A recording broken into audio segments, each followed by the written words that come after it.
তো দেখেন ভিনেগার কেন খাওয়াবেন এবং লিভার টনিক কেন খাওয়াবেন সেটা আপনাদেরকে বলি। এই শীতের মৌসুমে অনেকেরই কবুতর আছে যাদের কবুতর গুলা বদ হজম হয়ে যাইতেছে, খাবার হজম হচ্ছে না বা খাবার খাইতেছে কবুতর বমি করে ফেলাইয়া দিতেছে, কথা বুঝতে পারছেন?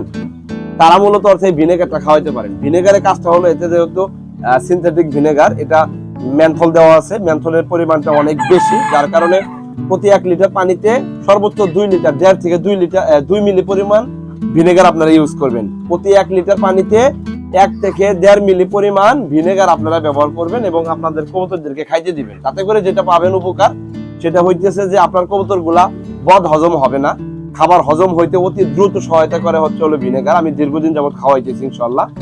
আর আরেকটা বিষয় বলে রাখি যে বমি যাদের কবুতর করতেছে, এই বমি করার পেছনের যে একটা প্রক্রিয়া চলে, সেই প্রক্রিয়াকে দমন করতে অতি দ্রুত কাজ করে হচ্ছে হলো ভিনেগার। এই ভিনেগারটা আমি খাওয়ানোর পর আমার কবুতরের কাছ থেকে আমি যেই পরিমাণ রেজাল্টটা পাইছি এবং চমক একটা রেজাল্ট আমি পাইতেছি।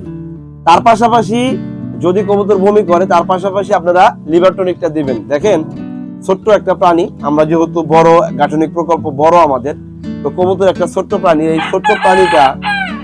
ছোট্ট প্রাণীটা মূলত অর্থে যখন বদ হজম হয়ে যায় বা যে কোনো ধরনের ভাইরাসে যখন আক্রমণ করে, ঠিক তখন দেখবেন যে এই কবুতরটা অতি দ্রুত লিভারের উপরে ধকল পড়ে, যার কারণে এই কবুতরটা স্ট্রেস হয়ে যায় এবং নিস্তব্ধ হয়ে যায়, আস্তে আস্তে কবুতরটা সংকুচিত হয়ে যায় এবং ডিম বাচ্চা করা কবুতরগুলা ডিম বাচ্চা করা ব্রেক করে যায়, শুকিয়ে যায়, বুকের পাঁজরে হাড়গুলো শুকিয়ে যায় এবং দিন শেষে তারা একটা সময় দেখা যাইতেছে যে 2, 3, 4, 5 মাস ওভার হয়ে যাইতেছে, কবুতরটা ডিমই পারতেছে না। এরকম প্রবলেমে যারা পড়তেছেন বা প্রবলেম যাদের যারা ফেস করতেছেন তারা মূলত অর্থে ভিনেগারটা খাওয়াইতে পারেন। মনে রাখবেন 1 লিটার পানিতে 1 থেকে 1.5 মিলি পরিমাণ ভিনেগার ইউজ করে আপনার কবুতরদেরকে খাইতে দিবেন। তার পাশাপাশি ওই একই পানিতে হচ্ছে হলো যে আপনারা এই লিভার টনিক নামে মেডিসিনটা দিবেন, প্রতি 1 লিটারে 2 মিলি করে মেডিসিন, যেহেতু লিকুইড এই কারণেই মিলি উল্লেখ করা হয়। আপনারা সিরিঞ্জের মাধ্যমে এটা পরিমাপ করে দেন হচ্ছে হলো পানিতে দিয়ে ভালোভাবে কবুতরদেরগুলোকে খাইতে দিবেন। দিন শেষে আপনি সর্বোচ্চ একটা রেজাল্ট পাবেন ভাই, বিশ্বাস করেন। আমি কোনো ডক্টর না, আমি আমার প্র্যাকটিক্যাল যে একটা অভিজ্ঞতা, খামারি বিষয়ে যে অভিজ্ঞতা, বিগত 7 থেকে 8 বছরের যে একটা অভিজ্ঞতা, সেটাই আপনাদের সামনে শেয়ার করি। দেখেন এই মাসে আমি 9 জোড়া বেবি পাইছি। আমার লক্ষা কবুতর থেকে এই মাসে আমি 9 জোড়া বেবি পাইছি। এই 9 জোড়া বেবি পাওয়ার পেছনে মূলত উদ্দেশ্য হলো বা মূলত কার্যক্রমটা হচ্ছে হলো আমার ম্যানেজমেন্ট।